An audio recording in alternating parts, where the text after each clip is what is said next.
বন্দাবান্দি পার পরিমাণ গুণা নিয়া মালিকের দরবারে দুই হাত তুইলে দুই চোখের পানি ছাইরা যখন বলবে আমার মালিক নাফরমান তোমার দরবারে হাজির, ডাক দিতে দেরি, আমার মালিক তোমাকে আমাকে তার কুদরতি কোলের ভিতরে টাইনা জাগা দিতে মোটেও দেরি করবে না। এই জন্য আমার ভাইদেরকে বলো, তাহলে মা বোনদেরকে বলবো, আমার মালিকের কাছে দোয়া করো। কারণ বাজার আজকে আমাদের দুনিয়ার থেকে 9,30,00,000 মাইল দূরে সূর্য, সূর্যের দিকে তাপ বেশি উপরের দিকে, তাপ কম নিচের দিকে। 9,30,00,000 মাইল দূর থেকে সূর্য এই ঠান্ডা জমিনে যখন তাপ দেওয়া শুরু করে, তোমার আমার গরমে পাগল হওয়ার মতো উপক্রম সহ্য করা যায় না। কিন্তু কবরের যাত্রীরা আমার মালিক কিয়ামতের ময়দানে এই সূর্য এক হাত বা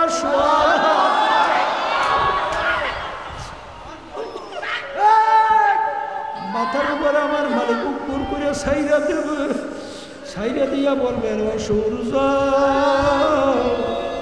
তোর ভিতরে যত তাপ আছে ছাইরা দেয়, নাফরমান বুঝু আমি মাওলা কেমন। এ কবরের যাত্রী আল্লাহর বন্দারা, পর্দালে মা বোনেরা, কিয়ামতের ময়দানে গাছ নাই, ঘর নাই, বাড়ি নাই, পানি নাই। বাজার কিয়ামতের জমিনটা হবে তামার জমিন, সূর্যের তাপে পুইরা লাল চামড়ার মতো লাল হইয়া যাবে। সূর্যের তাপে নাফরমানদের তালুটা টাস টাস কইরা ফাইটা মগজগুলা ভাতের মতো উঠলাইয়া বাইয়া বাইয়া পড়তে থাকবে। লা ইয়ামুতু ফিহা ওয়ালা ইয়াহইয়া, মানুষ বাঁচবেও না মরবেও না, মরণ তালাশ করে আর পাওয়া যাবে না। এই জন্য আমার বাজানদেরকে বলবো, পর্দারে মা বোনদেরকে বলবো, আমি আপনাদের জন্য দোয়া করি, আমিও দোয়া চাই মালিক যেন আমাদের সবাইকে তার খাস বান্দা বানাইয়া, আল্লাহর পর্দালে মা বোনদেরকে খাস বান্দি বানাইয়া, তারপর যেন কবরে নামাজ পড়তে পড়তে কপালে দাগ পরাতে পারো। তুমি একবার না, দুইবার না, 5 বার হজ করতে পারো। তুমি দান সদকা আরো করতে পারো। তাসবিহিয়া 24 ঘন্টা মাওলার জিকিরে লিপ্ত থাকতে পারো। কিন্তু ভালো করে মনে রাখো হাদিস, আল্লাহ রসুল বলেন হুব্বু ফিল্লাহ বুগযু ফিল্লাহ, যারা মোহাব্বত রাখবে আল্লাহর জন্যে, ছাড়বেও আল্লাহর জন্যে, ওই প্রকার লোককে আল্লাহ তার আরো সে ছায়া দান করবে। তাইলে তুমি যত নামাজি হওয়ার যা হও, তোমার মোহাব্বত যদি আল্লাহর জন্য না হয়, ছাড়াও যদি আল্লাহর জন্য না হয়, তাহলে তুমি কিয়ামতের ময়দানে আল্লাহর আরো সে ছায়া পাবা না। তাই ছাড়তে পারতেছো না কেন? বলেন দুনিয়ার মোহাব্বত। আবার কর না, এক শ্রেণীর বাজার আছে নামাজ পড়ে রোজা রাখে, হজও করে, ওদিকে ঘুষ সুদ কথা বলে, ঘুষ খায়, সুদ খায়, আস্তে কর, ক্ষমতার সাথে জড়াইয়া টেন্ডারবাজি, চাঁদাবাজি, সরকারি মাল লুটপাট, জুলুম, মিথ্যাচার আছে না নাই? আমি আমার বাজানদেরকে বলবো, পর্দারে মা বোনদেরকে বলবো, বাজান ভালো করে যাই না দেখো, এই যে কাজটা করতেছে এইটা কিসের কারণে? দুনিয়ার মোহর কারণে, ঠিক কিনা? তাহলে আমার বাজানদের সবচেয়ে সমস্ত গুণার মূলই হলো এই দুনিয়ার মোহাব্বত, ঠিক না? দুনিয়ার মোহাব্বত, ক্ষমতার মোহাব্বত কত ভয়াবহ জানেন? আবু জাহালের নাম শুনছেন? আবু জাহাল শুনছেন না? আবু জাহাল যখন ওকে কতল করতেছিল, মাথা কাটতে আসে, তখন আবু জাহাল বলতেছে, আমার মাথাটা একটু বড় করে লেখা, একটু কি রে বেটা, তোরে মারতেছে, মরার সময় তোর গলাটা, কল্লাটা বড় করে রাখবে কে? গলে মরার পরে এই কল্লা মাথা দেখলে মানুষ যেন বোঝে নেতার কল্লা। কার কল্লা? এখন বোঝেন মরতে আছে, এরপরে মরিও করলা না, দেখা যাবে বড় নেতার করলা। ও নেতাই দিয়ে করবে কি? নেতা বাইটে খাইবে? ও নিজেই তো নাই, ও মরিয়া সা নেতার করলা। কথা ঠিক বা ঠিক? আবু জাহেল আল্লাহ রসুলকে চেনতো না যে নবী? চেনতো। আল্লাহ রাব্বুল আলামিন বলেন কোরআনুল কারীমের ভিতরে, শুধু চেনতো কেমন চেনা জানেন? আপনার ছেলেদেরকে আপনি চেনেন না? আপনার মেয়েকে আপনি চেনেন? কেমন চেনেন? এর চেয়ে বেশি চেনেন না কেউ আছে? আল্লাহ রাব্বুল আলামিন বলতেছেন যে ওদের সন্তানদেরকে ওরা যেইভাবে চেনে, এর চেয়েও বেশি চেনে আপনাকে, যে আপনি আমার পক্ষে। তারপর ওরা ঈমান আনবে না, আনে নাই। কারণ কিসের মহব্বত? এই পদের মহব্বত, দলের মহব্বত। এক শ্রেণী বর্তমানে আমার বাজারটা বেরোচ্ছে, এরা মাঝে মাঝে বলে দল ছাড়ার কায়দা নাই। কেন বলে? দলের সঙ্গে আমার রক্ত গোশত সব মিলে গেছে। পানির ভিতরে চিনি দিয়ে গোলাইলে পানির অস্তিত্ব আছে? হ্যাঁ, এরকম দলের সঙ্গে এমন মেশামি এসছে, এখন রক্ত আর গোশত হয়েছে, এ সব মিলে গেছে। ঠিক না? ঠিক। আমি আবার বাজানদারকে বলি, এই মাগনা রক্ত পাইছে আর মাগনা গোশত পাইছে, এই তামাম দুনিয়ার নেতা নেত্রী সবাই একত্রিত হইয়া আমার মালিকের নেয়ামত এক ফোঁটা রক্ত তৈরি করতে পারবে? এই রক্ত নেয়ামত কার? আচ্ছা, এক টুকরা গোশত তৈরি করতে পারবে? গোশত নেয়ামত কার? তাহলে রক্ত নেয়ামত আল্লাহ, গোশত নেয়ামত আল্লাহ। মাগনা পাইছে আর মাগনা খালি মিলাও, মাগনা মিলাও। হ্যাঁ, শোনেন, আর বাজানদেরকে বলো, পর্দারে মা বোনদেরকে বলবো, হুব্বুদ দুনিয়া রাসু কুল্লি খতিয়াতি, সমস্ত গুনার বলি হলো এই দুনিয়ার মোহ, এই দুনিয়ার মহব্বত। পীরের পীরগিরি যায়, মুফতির মুফতিগিরি যায়, আলেমের আলেমগিরি যায়, ইমামের ইমামগিরি যায়, বড় বংশের বংশ বড় গিরি যায়। কথা ঠিক নেবে? ঠিক। এই এমপি মিনিস্টার অমুক টমুক সবুক সব যায় এই দুনিয়ার মোহে, দুনিয়ার মহব্বতে। কথা ঠিক না? শোনে, কাউকে যদি বলা হয় তোমার এমপি বানাই দেব, তোমার এমপি পদ দেব, এইটা খাওয়ার পরে এই ইমান যে কয়বার বিক্রি করবে, হ্যাঁ আমার মালিক ভালো জানে।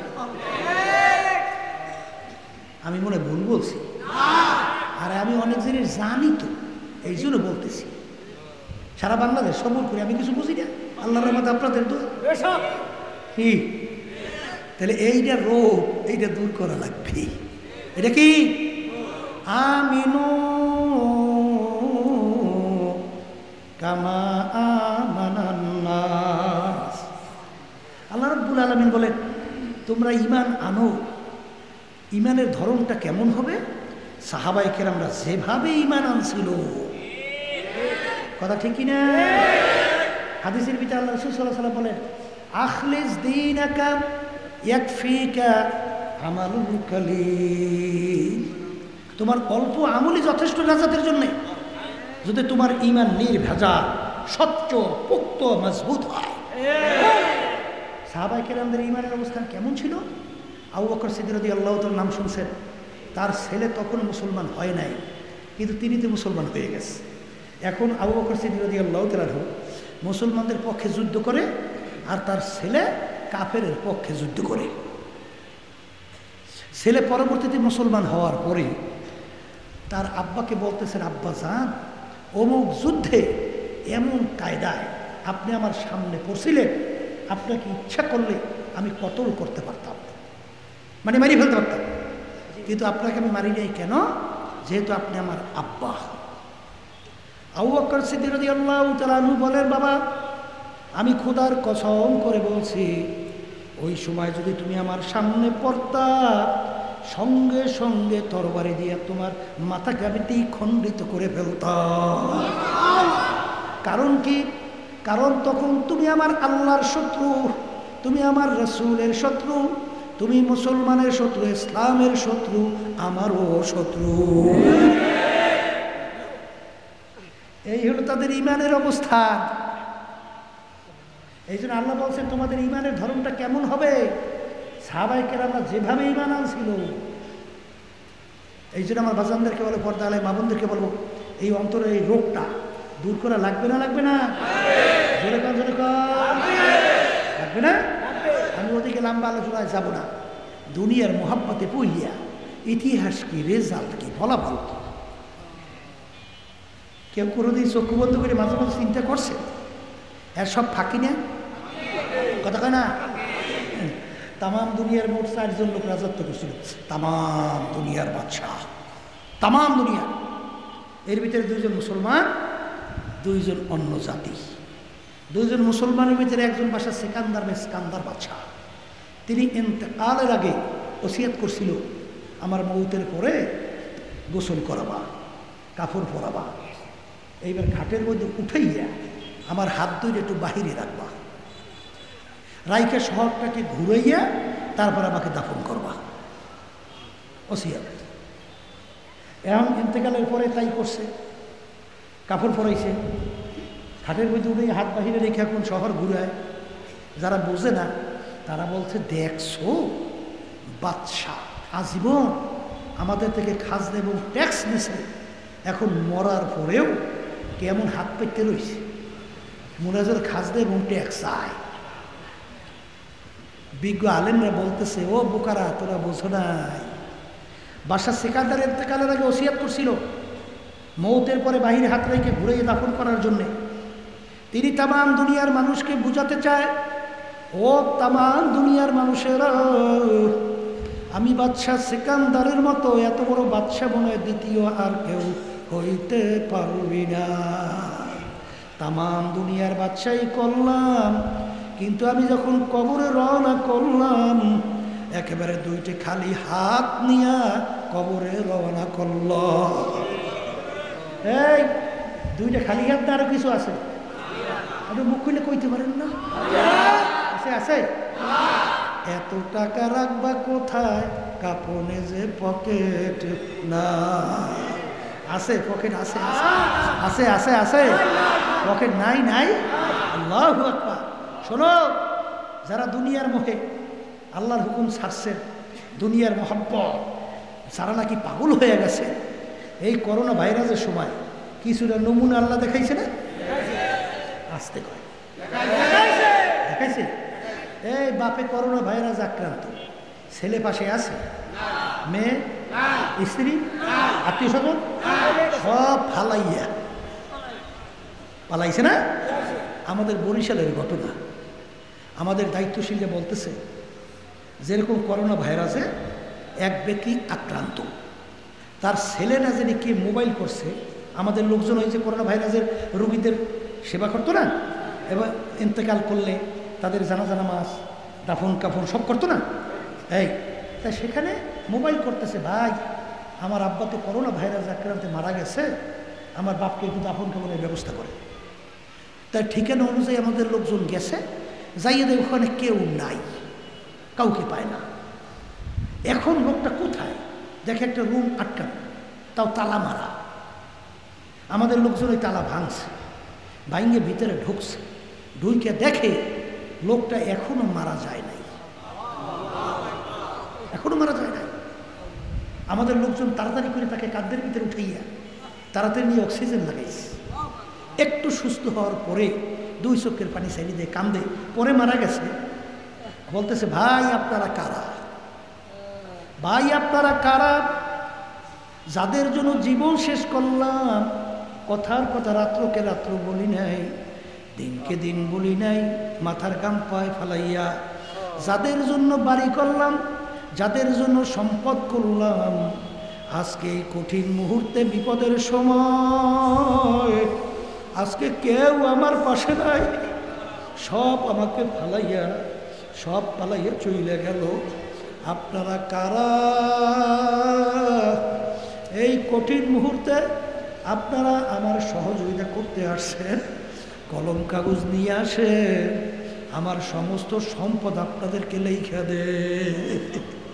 এই তো দুনিয়া, আসতে কয়, এই দুনিয়া না, আসতে কয়, এই দুনিয়া না।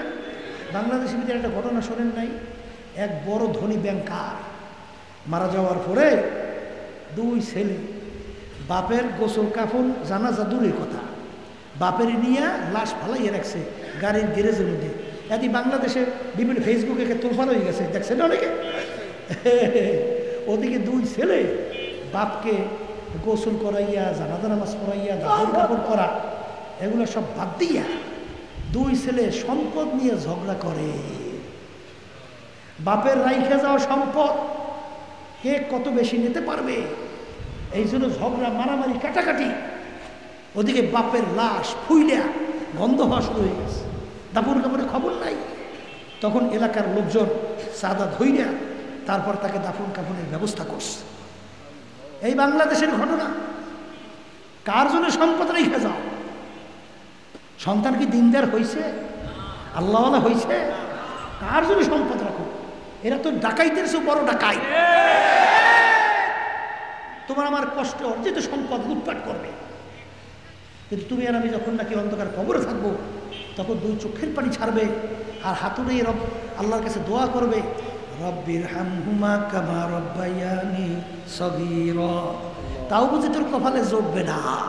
জোরে বলেন কথা ঠিক কিনা? এই জন্য আমার ভাইদেরকে বলবো, পর্দা আলে মা বন্ধুকে বলবো, এই যে ফরিদপুরে একজন আমাকে বলতেছিল, হুজুর এলাকার ভিতরে বড় ধনী মারা যাওয়ার পরে যত অন্ধকার হয়ে আসতেছে, ঘরের থেকে ডাক দিয়ে বলতেছে তাকে রাত্রে ঘরে রাখা যাবে না, লাশ। কারণ ছোট ছোট বাচ্চারা মরা লাশ দেখলে ভয় পাইবে। বুঝলে, মসজিদের ভিতর থেকে খাট বের করিয়া খাটের মধ্যে উঠাইয়া সারা রাত্র নিয়া মসজিদের বারান্দায় ফেলাইয়া রাখছে। তার কষ্টের কামাই করা টাকার বাড়ি তাকে জায়গা দেয় না। কি বুঝলেন?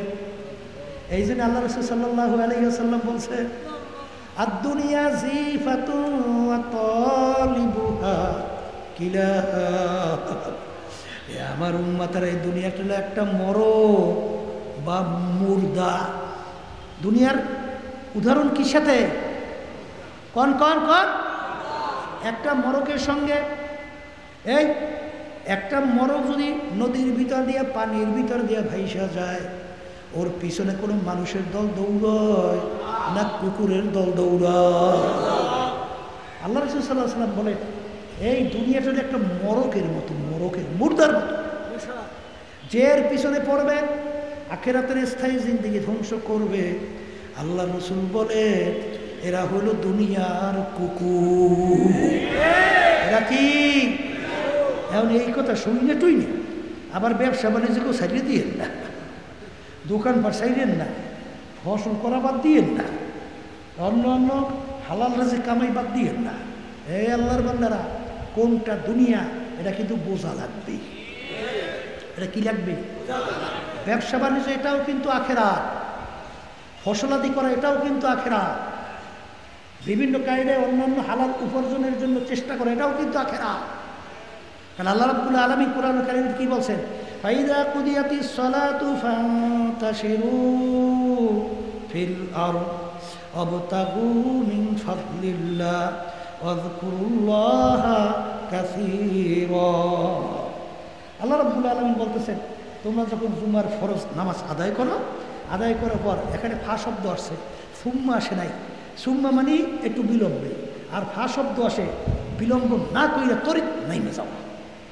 তোমরা ফরজ নামাজ আদায় করছো, আর দেরি কইরো না, জমিনের ভিতরে নামো হালাল রেজেক কামাই করার উদ্দেশ্যে। কি রেজেক? এক শ্রেণী বর্তমানে কিন্তু আছে দরবেশ সাজে। দরবেশ, দরবেশ বুঝেন তো?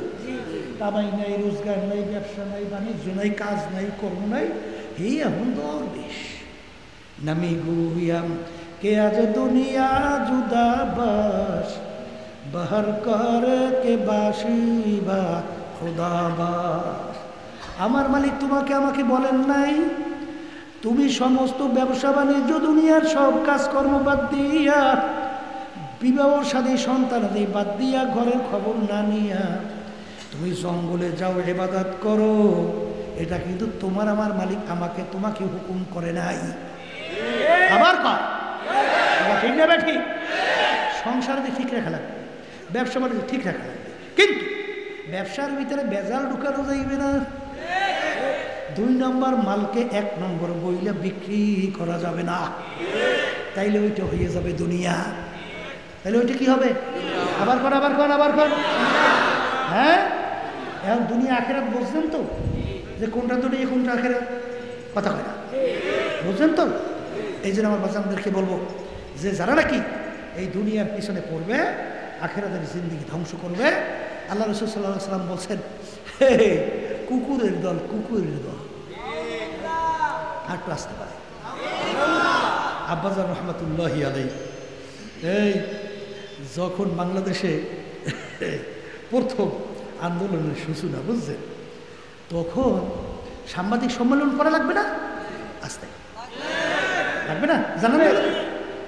এখন ওলামায়ে কেরাম চিনতে পড়ে গেছে, বলে সাংবাদিকরা বড় বড় শিক্ষিত, বড় জ্ঞানী জার্নালিস্ট, ওদের কাছে গেলে হুজুরকে দেখলে তো দেখেন না, এক পদের মুসলমান সন্তান এই খোঁচাখুচি করে, মানে হুজুর দেখলে একটু আরাম পায়, একটু খুঁজতে মজা পায়।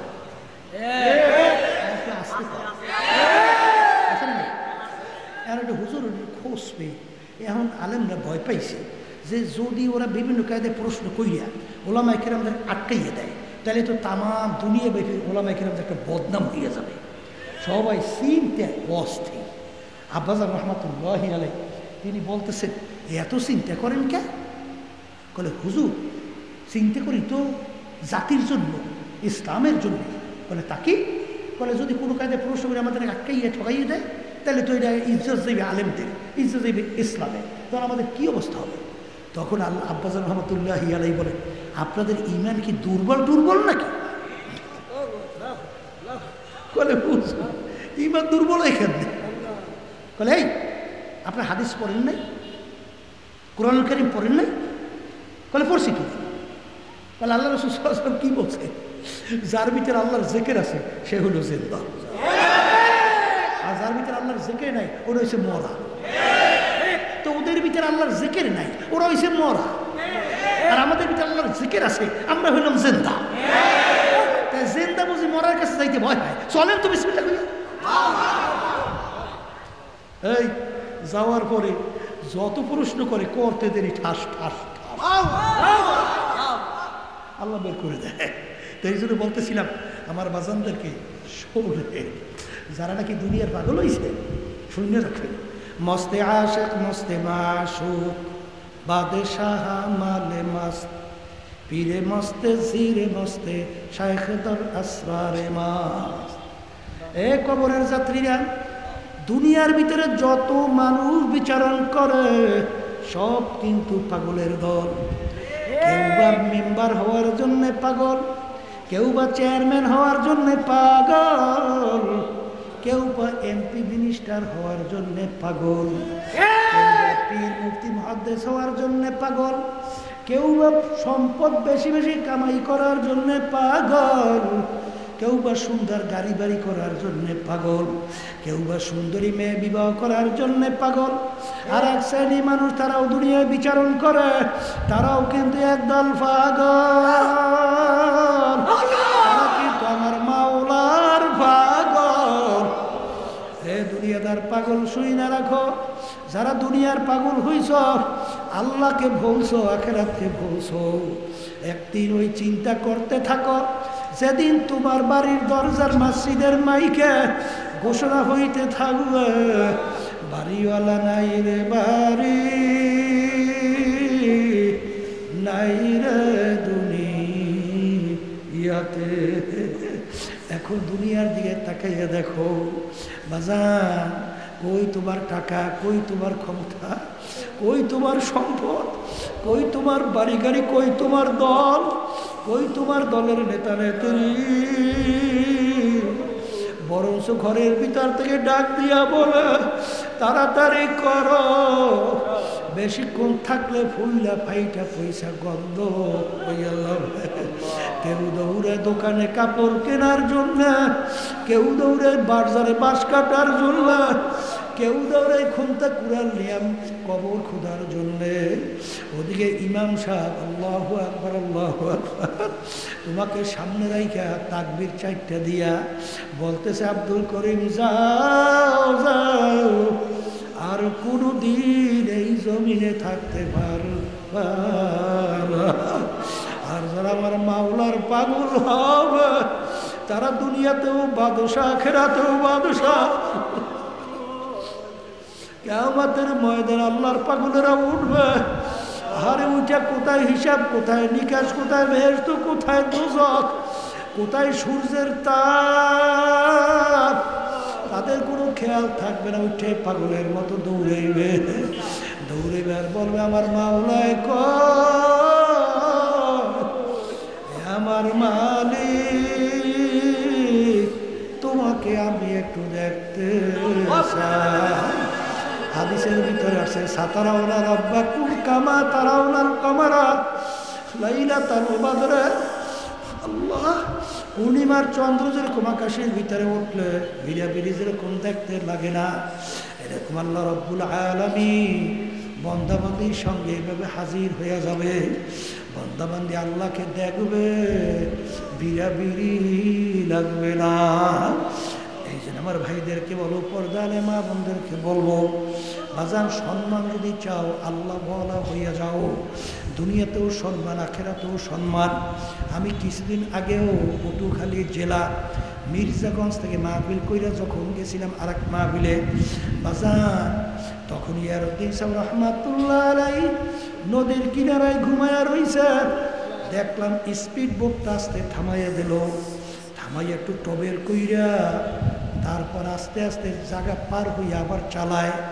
যত বড় বড় স্টিমার লঞ্চ ওই নদীর পাশ থেকে যায়, অর্থাৎ ওই কবরের পাশ থেকে যায়। বাজান থামাইয়া সম্মান না দেখাইয়া কেউ যায় না। দেখো মরিয়াও বাসাই করতে আসে। বাজান যাইয়ে দেখো আমানুর শাহ রহমাতুল্লাহ আলাইহি বাজান, তিনি জজের চাপরাশি ছিল। জজ এজলাসে বিচার করত, আর জজের মাথার উপরে টাইনা টাইনা পাখা দিয়ে বাতাস করত। তাকে বলা হয় এই জজের চাপরাশি। বাজার আজকে আমার শাহ রহমাতুল্লাহ আলাইহি বাজার চিটাঙের মাটিতে ঘুমায় রয়েছে। যাইয়ে দেখো হাজার হাজার মানুষ তার কবরের পাশে যায়, সালাম দেয়, দোয়া করে। আর ওই যে জজ এজলাসে বিচার করছে সেই জজের কোনো পাত্তাও পাওয়া যায় না। জোরে বলো কথা ঠিক না বেঠিক? যাইয়ে দেখো সিলেটের মাটিতে ঘুমাইয়ে রয়েছে শাহজালাল ইয়ামানি রহমাতুল্লাহ আলাইহি। লক্ষ লক্ষ মানুষ তার কবরের পাশে যায়, সালাম দেয়, দুই চোখের পানি ফলায়, দোয়া করে।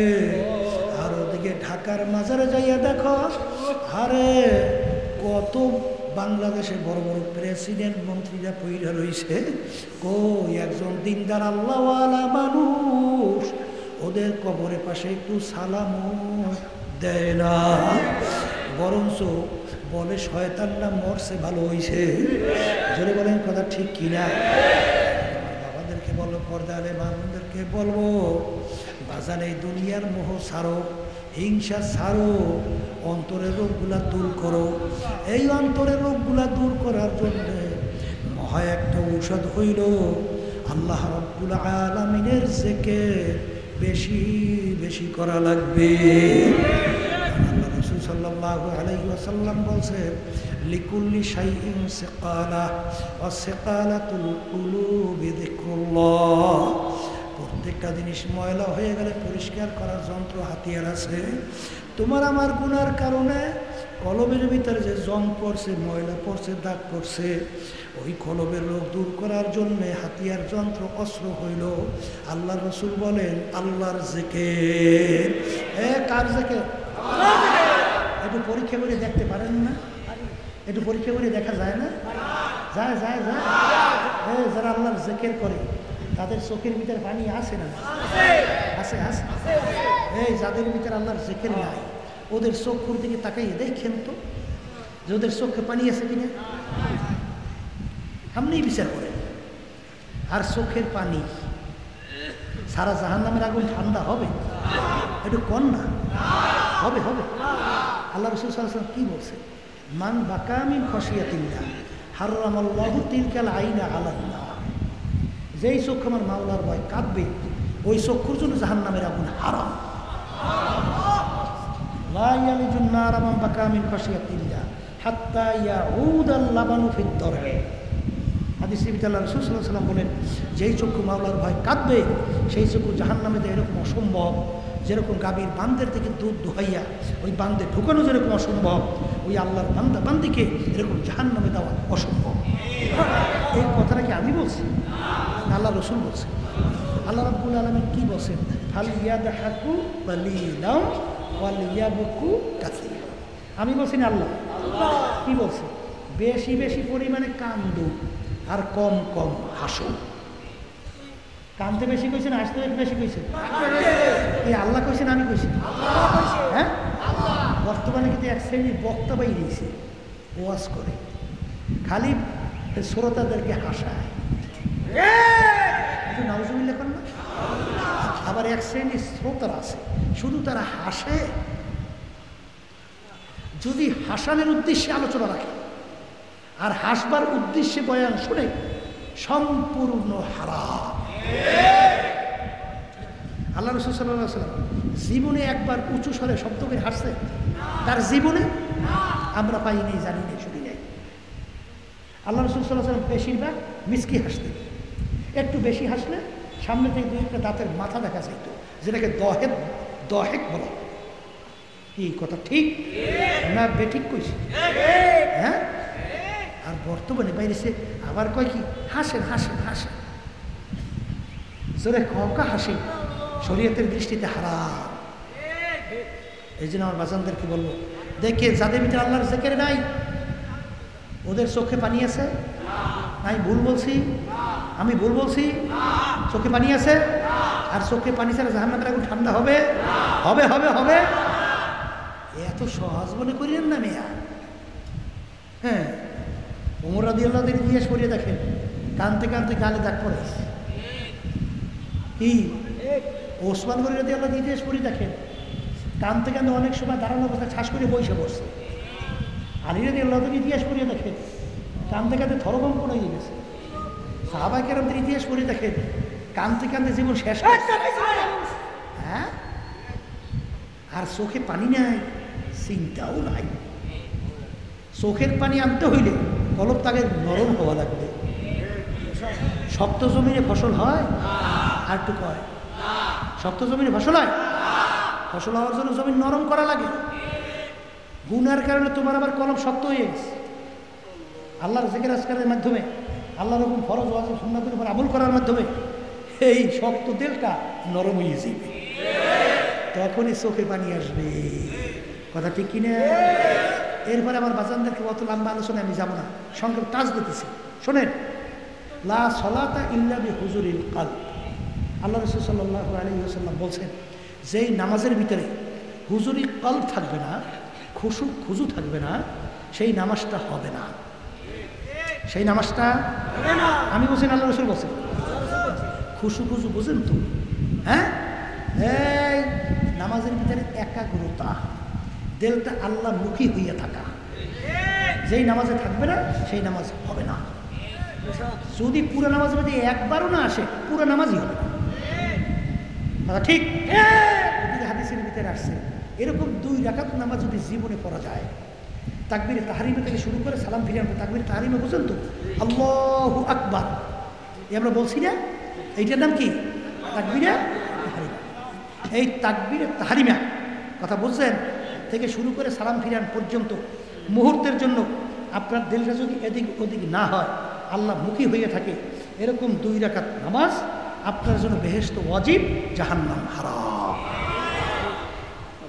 এরকম 2 রাকাত নামাজ পড়তে হইলে আল্লাহর জিকির ছাড়া পড়া সম্ভব?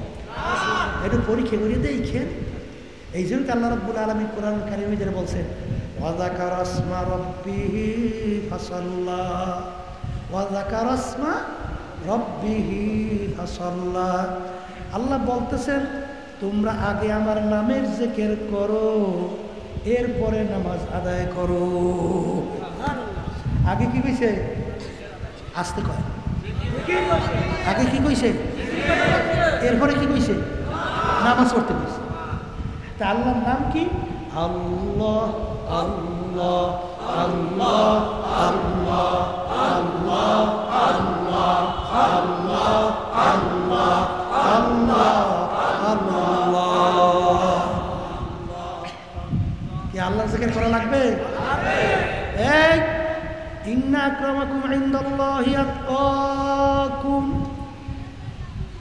আমার মালিক বলেন আমার কাছে সম্মানিত ওই আমার বান্দা বান্দি যার ভিতরে আমার ভয় পয়দা হবে। কার ভয়? আবার কোন? যার ভিতরে আল্লাহর ভয় পয়দা হবে সে আল্লাহর কাছে সম্মানিত। আমি বলছি না আল্লাহ বলছেন? আল্লাহর ভয় পয়দা করতে হইলে যখন আমরা জিকির করি লা ইলাহা ইল্লাল্লাহ ইলাহা ইল্লাল্লাহ লা ইলাহা ইল্লাল্লাহ লা মাকসুদা ইল্লাল্লাহ লা মাহবুবা ইল্লাল্লাহ লা মাতলুবা ইল্লাল্লাহ লা মাশুকা ইল্লাল্লাহ লা ইলাহা ইল্লাল্লাহ মুহাম্মাদুর রাসূলুল্লাহ। কি বলে? হর তমন্না দিল সে রুখসাত হো গই अब तो आजा अब तो खिलवत आ गई। হে আমার মালিক মাওলা, একটু আপনি আমার দিলের দিকে তাকাইয়া দেখেন, আমার দিলের ভিতরে এখন পীরগিরি নাই। কি নাই? বলেন পীরগিরি নাই, মুফতিগিরি নাই, বলেন মুহাদ্দিসগিরি নাই, মেম্বার চেয়ারম্যান এমপি মিনিস্টারগিরি নাই। আল্লাহু আকবার। আমার দিলটা একেবারে গায়রুল্লাহ থেকে খালি। এখন তুমি একটু দয়া মায়া করে আমার কলমের ভিতরে আসো। আল্লাহু আকবার। একই তো বুঝবার জিনিস, একই তো বোঝাবার জিনিস না। যখন দিলের ভিতরে আল্লাহর বান্দাবান্দি খেয়াল পয়দা হয় তখন ওই বান্দাবান্দি গোপনে কোনো গুনার কাছে লিপ্ত হইতে পারে? কোনোদিন পারবে? পাহাড়ের ভিতরে গোপনে, জঙ্গলের ভিতরে গোপনে যাবে, দেখে দুনিয়ার কেউ না,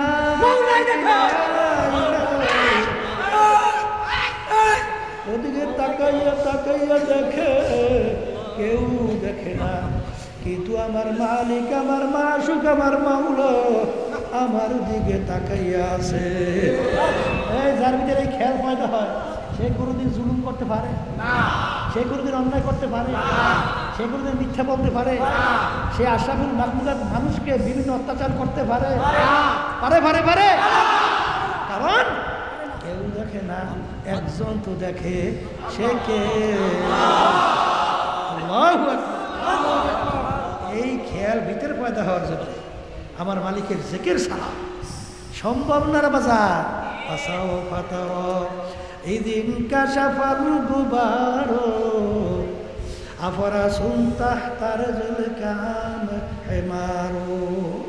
হে বড়লোক আমার বাবারা, হে ধনী আমার বাবারা, হে ক্ষমতা সম্পূর্ণ আমার বাবারা, আজকে চক্ষু খোলা দুনিয়া আমি পরিচয় দেয় আমি পীর, কেউ দেয় মুফতি, কেউ দেয় মুহাদ্দিস, কেউ দেয় আমি মেম্বার, আমি চেয়ারম্যান, আমি এমপি, আমি মিনিস্টার, আমি অমুক বংশের লোক, আমি জমিদার বংশের লোক। এই পরিচয় কয়দিন কয়দিন, যে কয়দিন দুনিয়া চক্ষু দুইটা খোলা থাকবে, কেদিন চিরতরে যান চক্ষু বন্ধ হইয়া যাবে। এখন তাকাইয়া দেখো, আর কেউ বলবে না পীর সাহেব ঘুমাইয়া রয়েছে, বলবে পীর সাহেব হুজুরের লাশ পইরা রয়েছে। চেয়ারম্যান সাহেব ঘুমাইয়া রয়েছে বলবে না, বলবে চেয়ারম্যান সাহেবের লাশ পইরা রয়েছে। আর ও ইমাম সাহেব ঘুমাইয়া রয়েছে বলবে না, বলবে ইমাম সাহেবের লাশ পইরা রয়েছে। এই জন্য আমার বাজানদেরকে বলবো, পর্দা আলে মায়েরদেরকে বলবো, আমার মালিকের ভয় ভিতরে পয়দা করো, আমার মালিকের জিকির বেশি বেশি করো।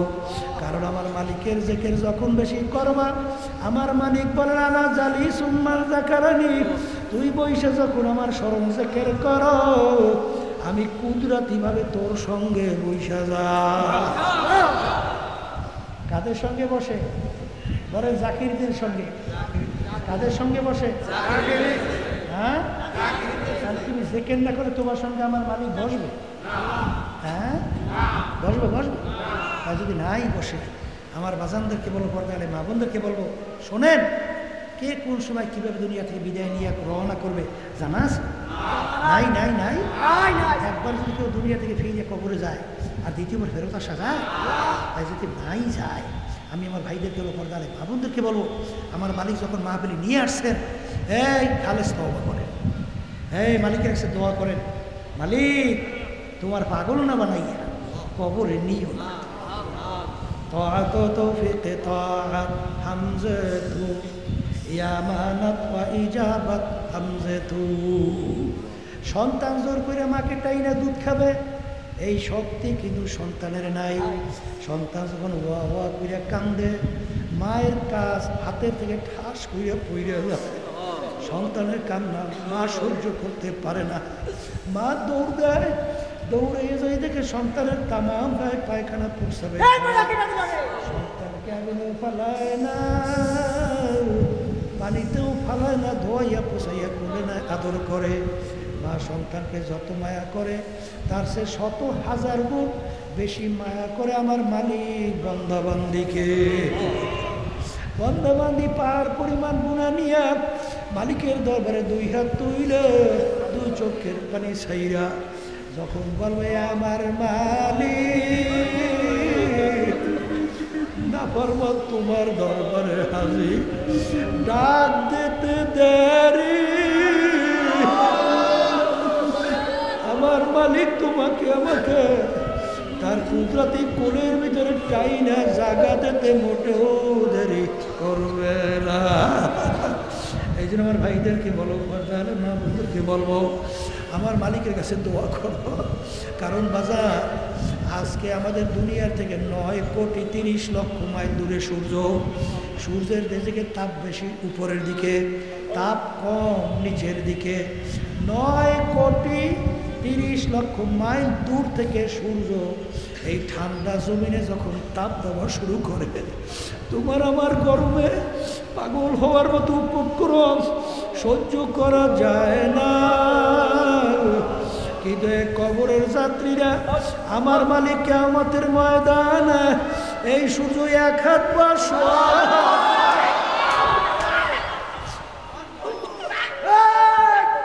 মাথার উপর আমার মালিক উপর করে ছাইরা দেবে, ছাইরা দিয়া বলবেন, ও সূর্য, তোর ভিতরে যত তাপ আছে ছাইরা দেয়, নাফরমান বুঝু আমি মাওলা কেমন।